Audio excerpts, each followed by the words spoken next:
जय जगन्नाथ फ्रेंड। तो मुझे आसगली नुआ ब्लॉग को। तो मो ब्लॉग रे आज मत जन भाउज देते सिलाई करिया को। तो मुझे साड़ी कानी सिलाई कर देची।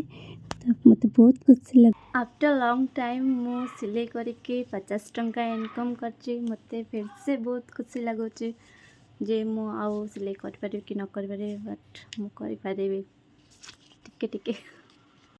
संध्या मु गजा खाई दूची। तो जनक बागर को जबार अच्छी तो मुझे रेडी गली।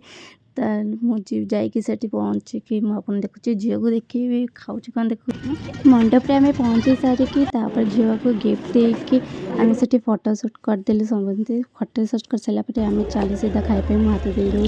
तो खाइबार अच्छे राइस चिकेन दही बड़ा आइसक्रीम खीरी तापर चाउमिन ये चिकेन पकोड़ा तो सब खाई दूची। घर थैंक यू फॉर वाचिंग।